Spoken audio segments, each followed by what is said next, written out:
আন্তর্জাতিক অপরাধ ট্রাইব্যুনালে বিচারের বৈধতা চ্যালেঞ্জ করে সাবেক সেনা কর্মকর্তা জিয়াউল আহসানের আবেদনের শুনানি শেষে আজ আদেশ দেওয়ার কথা রয়েছে।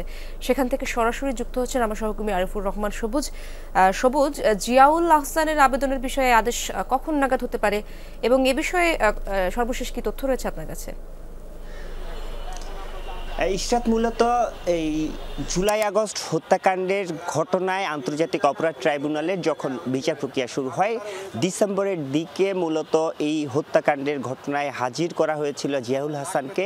এরপরেই এই আবেদনটি করা হয়। জিয়াউল হাসানের পক্ষে তার আইনজীবী আবেদনটি করেন এবং তিনি মূলত এই হাইকোর্ট এই ট্রাইব্যুনালে আসলে এই হত্যাকাণ্ডের বিচার প্রক্রিয়া চলতে পারে কিনা তিনি সেটি নিয়ে মূলত চ্যালেঞ্জ করেছিলেন এবং তিনি ওই সময় ওই আবেদনটিতে মূলত জিয়াউল হাসানকে ডিসচার্জ করার কথা বলেছিলেন এবং এটি নিয়ে গত পরশুদিন রাষ্ট্রপক্ষ এবং জিয়াউল হাসানের আইনজীবীদের মধ্যে যে শুনানিটি হয়েছে এবং সেখানে তিনি সংবিধানের বিভিন্ন অনুচ্ছেদ তুলে ধরেছেন এবং সংবিধান অনুযায়ী এই ট্রাইব্যুনালে অর্থাৎ তিনি বলেছিলেন যে এই ট্রাইব্যুনালটি গঠন করা হয়েছিল শুধুমাত্র 1971 সালের যে মুক্তিযুদ্ধ সময় যে অপরাধ সংঘটিত হয়েছিল বা মানবতা বিরোধী অপরাধ সংঘটিত হয়েছিল সেই অপরাধের বিচারের জন্য মূলত এই ট্রাইব্যুনালটি গঠন করা হয়েছিল।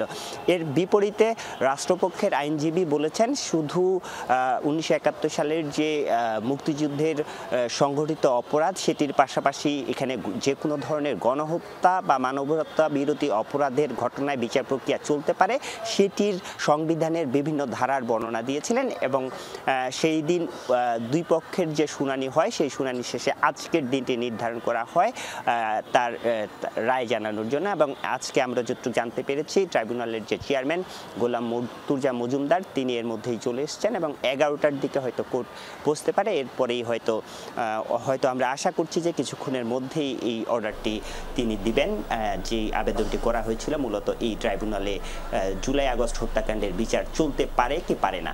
সবুজ, ধন্যবাদ আপনাকে।